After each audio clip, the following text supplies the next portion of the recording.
And we are live. Welcome in to our Patriots pre-draft show. I'm Sierra Goodwill here with Evan Lazar and Mike Petralia. We're leading up to 8 o'clock. We'll get you to the start time of the NFL draft.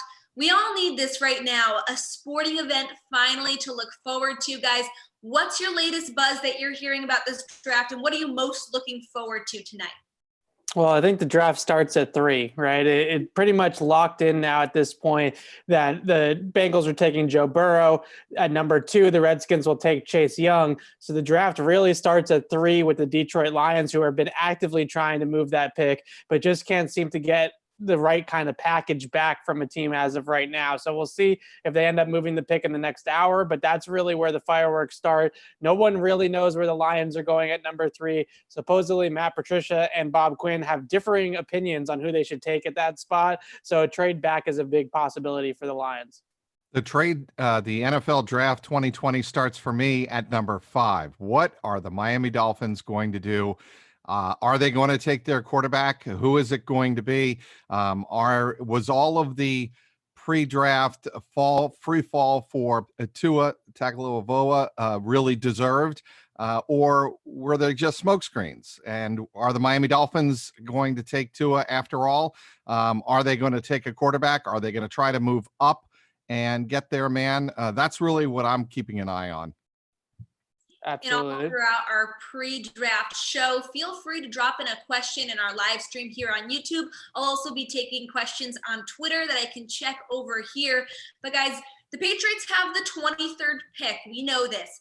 Do we think they're going to stay there, trade up, or trade down? We polled our followers on our Patriots CLNS Twitter, and 59% of our followers said they want the Patriots to trade down. What do you think? I think that our followers are in the Belichick school of drafting in football, because when you hear fans clamoring to trade down, that's when you know you're a Patriot fan, because no other fan base in the 31 other teams are saying, hey, let's trade down and give up a potential blue chip player. I think the Patriots staying put or trading down, really, it's a cop-out answer, but it definitely depends on how the board shakes out, right? If their guy is still lingering, then they might trade down. If their guy's already off the board, then I could see them trading down. But maybe if it's just right and they got to take their guy then and there, they might actually use this pick. I would not be surprised. Don't sleep on the offensive line. Albert Breer of MMQB kind of confirmed something that I have been hearing as well, that the Patriots have done a ton of homework at the top of the offensive line class, both tackles and Cesar Ruiz, a guard center prospect out of Michigan. So don't be surprised if they go in the trenches with that first pick. Yeah, I would not be surprised at all, especially with the uncertainty around Joe Thuney. Do the Patriots make a trade of Joe Thuney before they pick at number 23, or as part of their 23 package to perhaps move up? That's something I'm curious to keep an eye on in terms of the Patriots. But what do I think is going to happen? I think they stay put and take their pick at number 23, and I think it's going to be on the defense, either an edge rusher or a defensive lineman. So let's talk about that. If they stay put at 23, there's a bunch of different areas of need that they need to address. Wide receiver, tight end, offensive line on the offensive side of the ball. Offensive line, namely center possibly, because David Andrews' health is up in the air. On the defensive side, probably defensive line and linebacker. At 23, who are some likely picks? What's the buzz you've been hearing? Some names of guys that could be a good fit. On the defensive side of the ball, I think there are 3 names that we really need to look out for. AJ Epineza from Iowa. We've talked about him a lot. Kenneth Murray from Oklahoma, the linebacker. We also talked about him a lot. But the one guy that we haven't mentioned a bunch is Xavier McKinney from Alabama, safety, who's really a do-it-all versatile safety, can play a little bit of linebacker in today's NFL, can play deep as well, can play man-to-man coverage and guard tight ends, running back, slot receivers, that kind of thing. He is a linebacker in the box against the run, but he's also a very instinctive and rangy coverage player. He didn't run the best 40, so that might knock him down a little bit in this draft.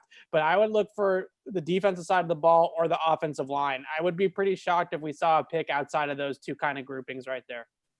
I would agree with that. I still, in an ideal world, love to see the Patriots get Javon Kinlaw, but that's probably not going to happen.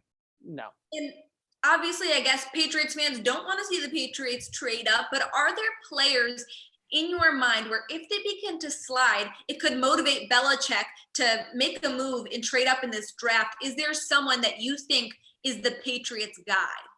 Well, I think that the quarterback position is the wild card, right? If they have a quarterback that they really love in the first round, then Belichick will probably be a little bit more inclined to trade up. I think a trade up from 23 to 19, 18, something like that is not necessarily that out of the question. The one guy that I would look forward to in this scenario, and got a lot of buzz on his name at this point, so I don't think he's going to come close to 23, is Henry Ruggs from Alabama. If they can get their hands on a speedster wideout that can win at all three levels of the defense and really keep defensive coordinators up at night a little bit more than what the current Patriots roster does, with a guy that is going to demand double teams, going to demand safety help over the top, and is just an instant blur on tape that can take a 5-yard slant 70 yards to the house. That's the type of guy that this offense is really missing. So if he somehow starts to slide a little bit, I don't think he will, but don't sleep on the Patriots maybe trading up aggressively, surprisingly, for a wide receiver.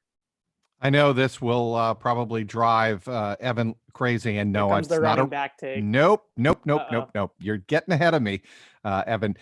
If the Patriots really like what they see in Cole Kmet, do they take a chance on him at 23? If they feel that he's the running back, yeah, well, he might be, but see, Evan, what I'm fascinated to see is how the Patriots view a particular player, because you and I both know, all three of us know, and everybody watching knows that the way the Patriots evaluate a player is sometimes extremely different than the way the rest of the league views a player, and the way Belichick views a player and how he might fit or be able to help right away is different than the rest of the league. That's my only point with Cole Kmet at possibly 23. But again, do I think that's going to happen? No.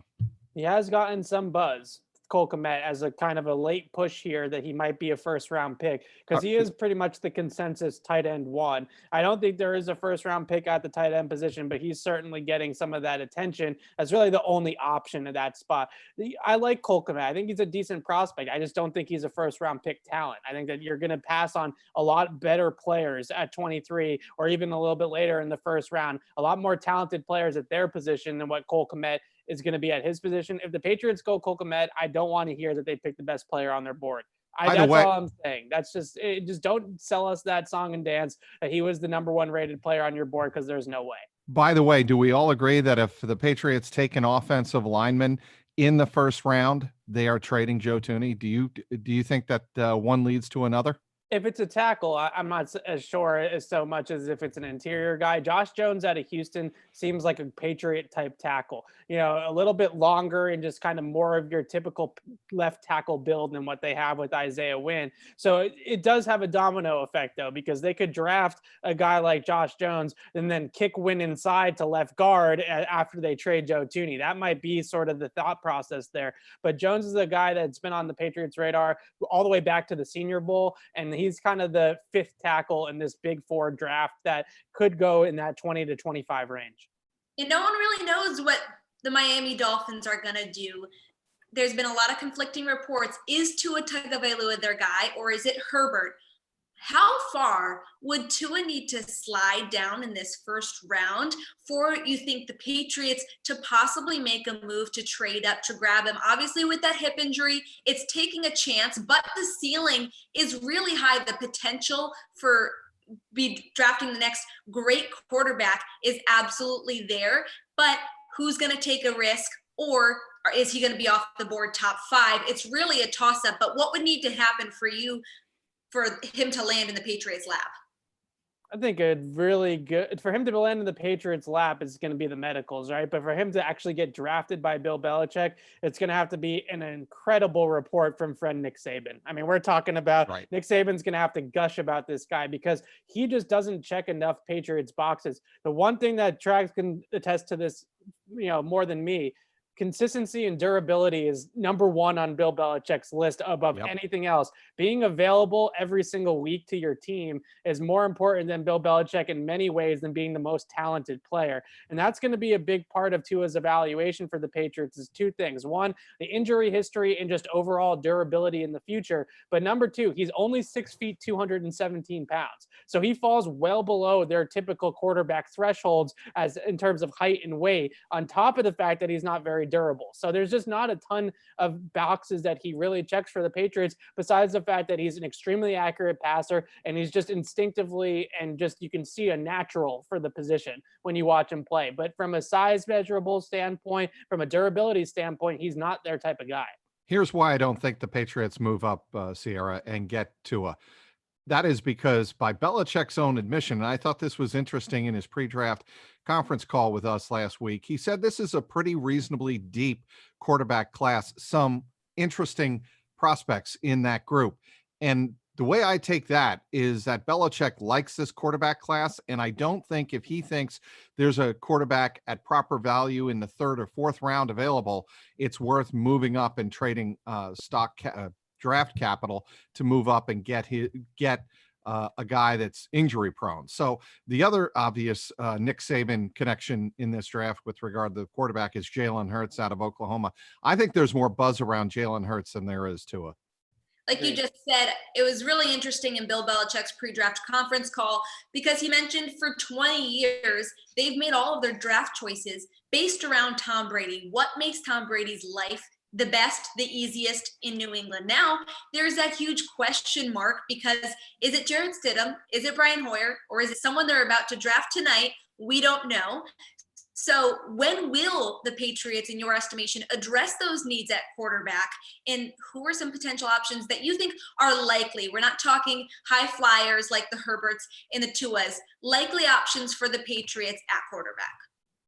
Patriots fans, for whatever reason, at least on my Twitter feed, hate whenever I bring this guy up, but Jake Fromm from Georgia is that perfect mid-round prospect for the Patriots. He's got the accuracy, he's got the mechanics, he's got the intangibles on and off the field. He's a cerebral quarterback that keeps the offense on time, that runs well within structure. He's not going to elevate, he's not going to play make, he's not going to do things above the scheme, but he will function well within that scheme. I think the Patriots will like him as just kind of a point guard of the offense. Just pull the trigger to the right player based off the read, based off the progression and the coverage. That's exactly what Jake Fromm did at Georgia. That's why he was highly successful there. And another thing that they've said to us a couple of different times over the last few years is getting guys from power conferences, from big time programs that have played in big time games. And that's obviously at Georgia for Fromm, 45 career starts, and he has all those starts in a lot of those big type of bowl games.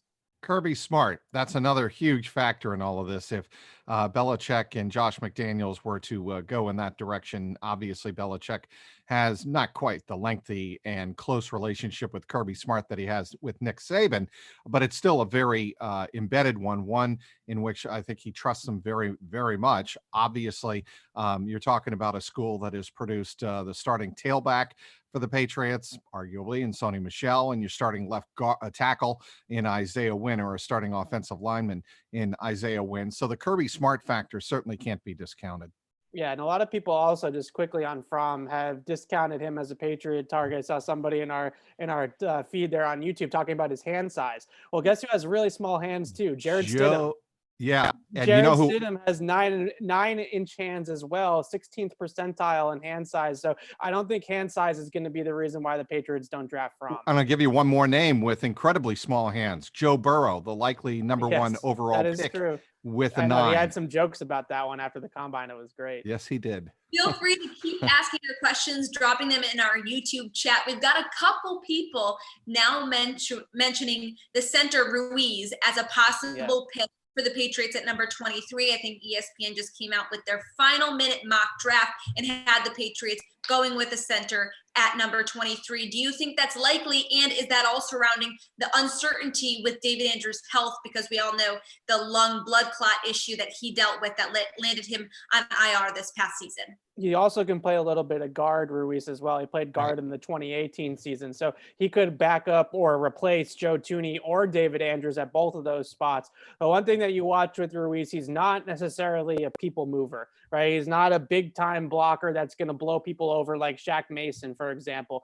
But what he is he's extremely sound positionally. We're talking a guy that can, bump at the first level, then climb and fit to a linebacker at the second level better than just about any prospect on the interior in this draft.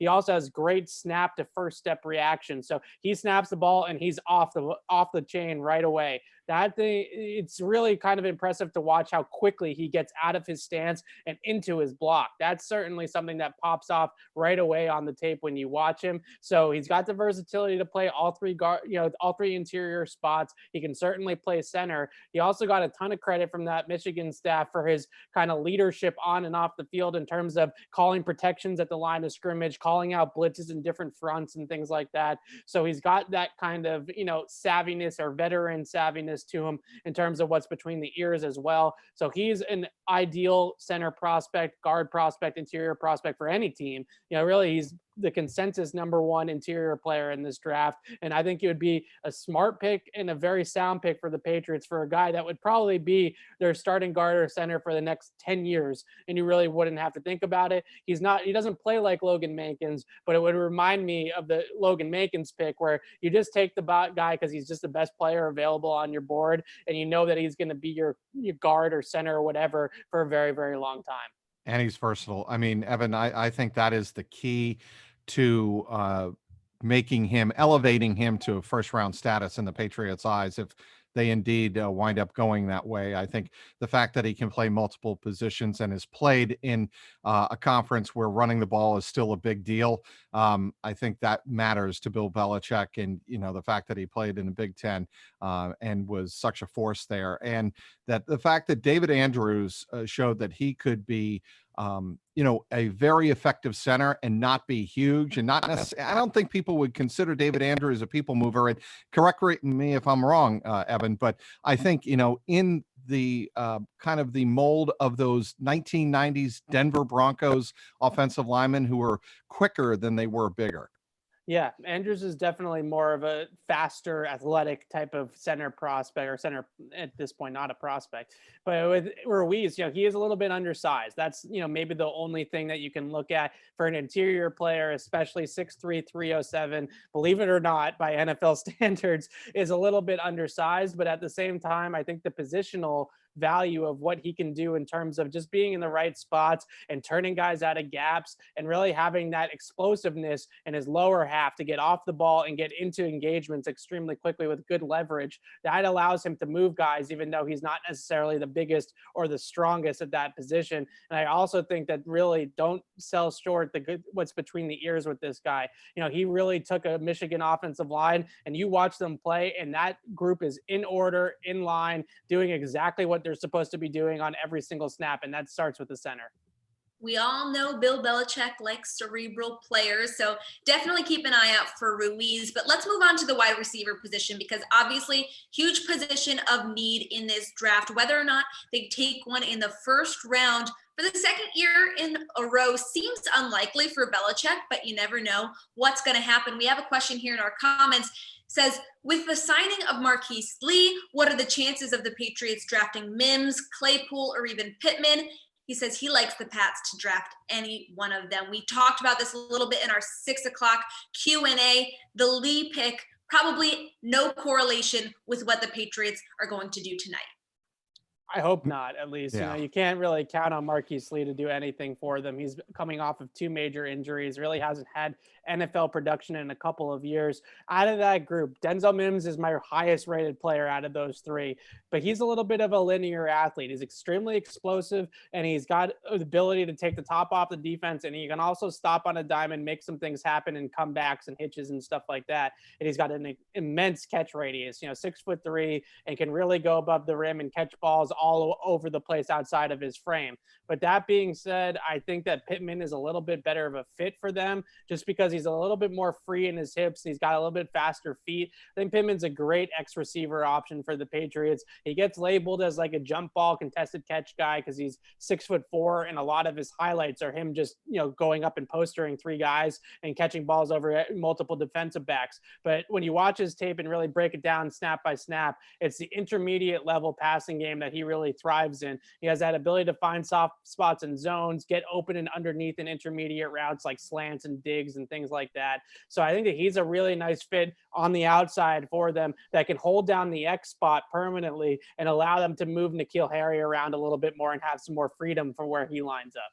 I know Justin Jefferson is somebody that gets a lot of buzz, and obviously Evan loves him a lot, and for very good reason. But Henry Ruggs III is fascinating because if you take a look at a lot of mock drafts, he's right in the early 20s where he could fall to the Patriots. And if you take a look at a pure speedster and what Henry Ruggs is, you would agree with that, Evan? Oh, yeah.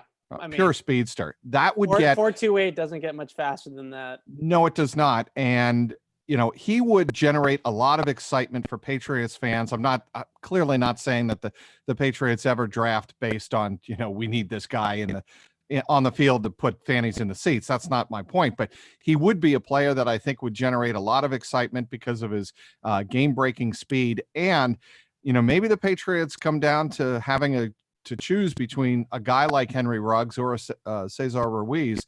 Which way do you think they go, Evan?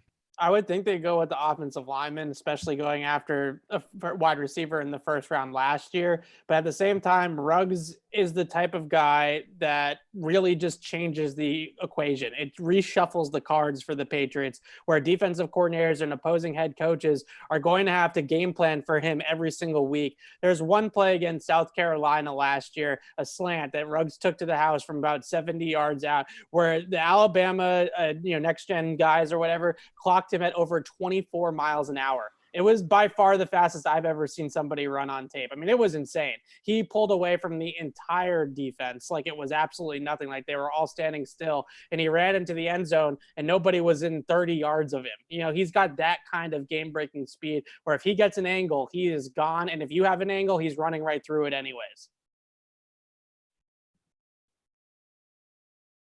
Are leading right into my next quote.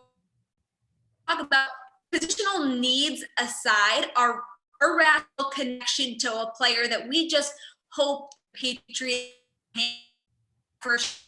And my answer for this was going to be Ruggs because of how exciting he is, his ability to get down the field, and he's the kind of all-star player that the Patriots need right now. He's not the same wide receiver player as Julian Edelman is. I think he would be a super exciting addition to this offense. I don't think he's going to be available at number 23, but we'll have to wait and see. Trags, this could be a great time for you to troll Evan about why you think or you hope that maybe the Patriots draft a running back in the first round. Okay, here's my argument for Jonathan Taylor. Let's say that the Patriots decide we don't want to put it all on Jarrett Stidham in 2020. We don't want to put so much pressure that we have to come out and throw the ball, 40 times a game, let's say 35 to 40 times a game, which was about the average for Tom Brady. Let's say they want to pound the rock.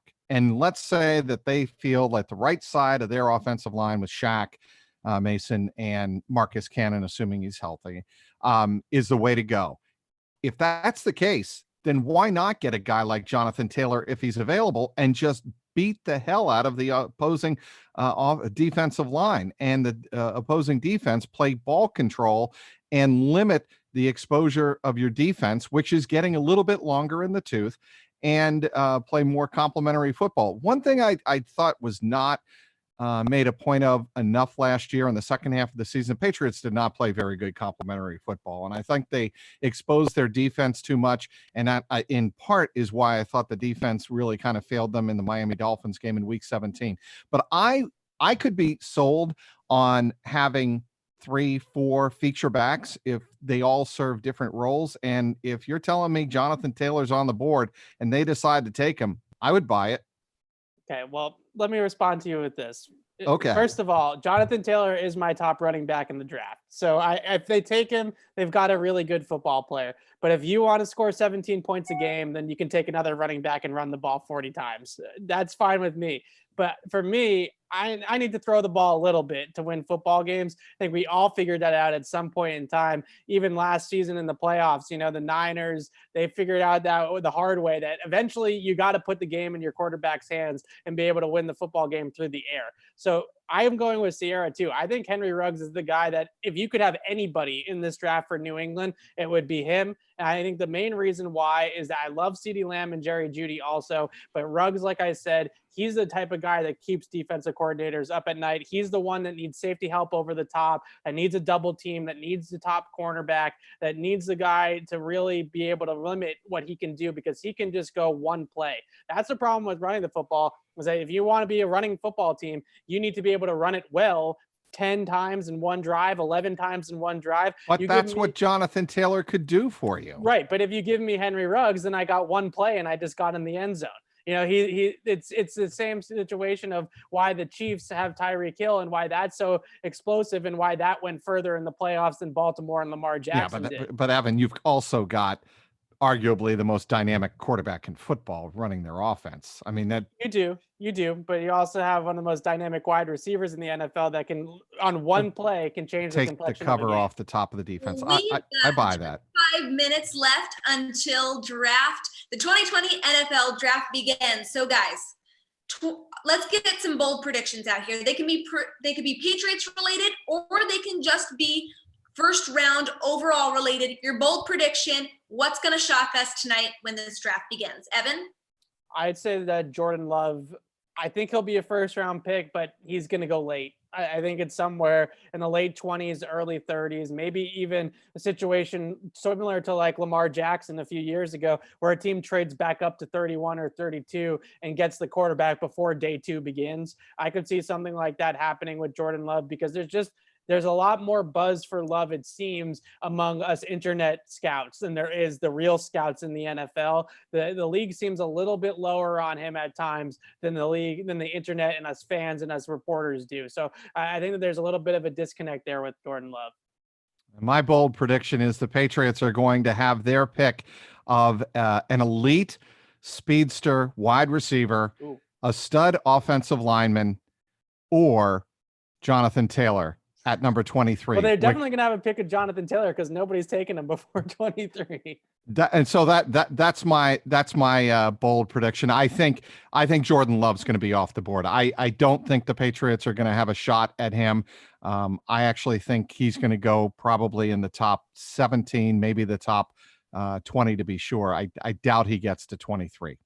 My bold prediction, second year in a row, Bill Belichick drafts a wide receiver in the first round. I think why not get a little excited about it? Maybe even trades up to do so. Things could get crazy tonight, but we will check back in live on our YouTube channel after the first 10 picks of the first round. We'll assess what's gone down, trades that might have happened, and talk about who is still on the board for the Patriots. And then we'll come back on right before the Patriots pick, and we'll react live with all of you when the Patriots pick, whether that's at 23 or whether they trade up. If they trade down out of the first round, we'll still join you and talk about their decision to do so, even if they don't pick someone tonight. So make sure you stay tuned with not only our YouTube channel at CLNS Media, but we'll have coverage for you all night long on our Twitter as well at Patriots CLNS. Sierra Goodwill on Twitter here, Easy Lazar, and at Trags. Follow all of us. We'll have you covered all night long. Thank you so much, guys, for tuning in. Send us your questions as they come throughout the draft, and we'll answer them when we come back to you live for a first round update. Guys, how excited are you? I can't wait. I'm going right to the TV, right next to me. Yes, you can turn us off, head to your couches, turn on the TV for the draft, and enjoy. We'll see you back here soon.